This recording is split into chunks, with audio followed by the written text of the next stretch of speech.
Hi, we're currently here with John Gigliotti, who is exhibiting at the African American Museum. The name of his show, Behind Long Island. Today we're going to ask him a few questions about his influences, how he became to be a photographer, as well as to get some insight into what his future projects may be, and in addition to past projects. So at this time, John Gigliotti.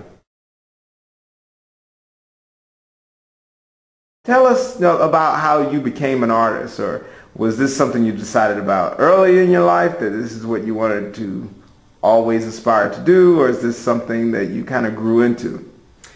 Well, I've always been artistic. I think that I kind of really found the medium of photography probably when I was in high school, maybe 16, 17.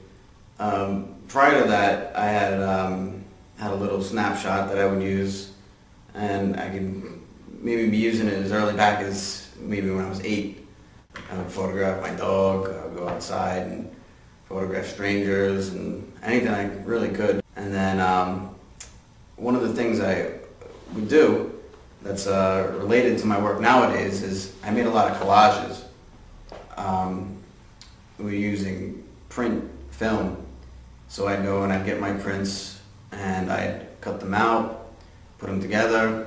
I'd keep some of the things that are more relative to each other, and put those together. And I have make these big collages. Other than photography, what other forms of art have you gotten into, during your career? Well, I used to play music a lot. I played guitar. I was in a band for years.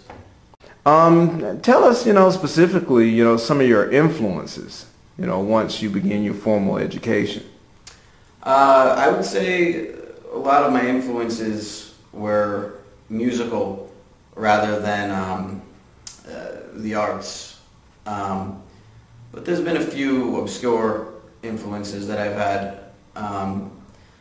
I really like it when an artist or a photographer can make a craft out of something and personalize it, and when you could look at an image and you could realize whose it is.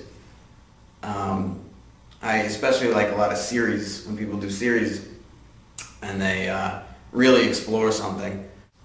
Someone I was interested in college, one name I could draw was probably Spencer Tunick. Okay. Where he did these enormous, massive nude portraits of all these naked people, and what he would do is it would be more of a landscape of all these bodies than something that might be sexual or considered. So I think he was kind of pushing it like that, and he was also doing something new, and I was really exploring it. How do you think your images, and we have several displayed.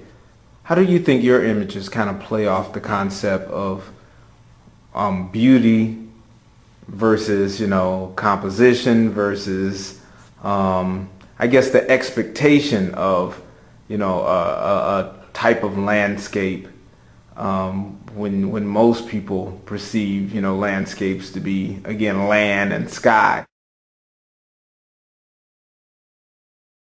There's certainly contrast, literal contrast in most of my images. There's always a spike of beauty in it, somehow. John, when I look at your work, I notice that, again, you're still dealing with landscapes. How does your landscapes differ from a traditional landscape?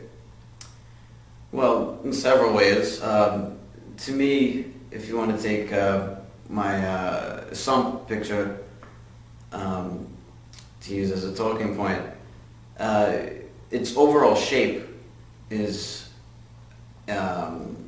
partly what I'm attracted to. It's the actual shape of the image, because it's not at four corners. There's all sorts of depth within the image and the surrounding of it.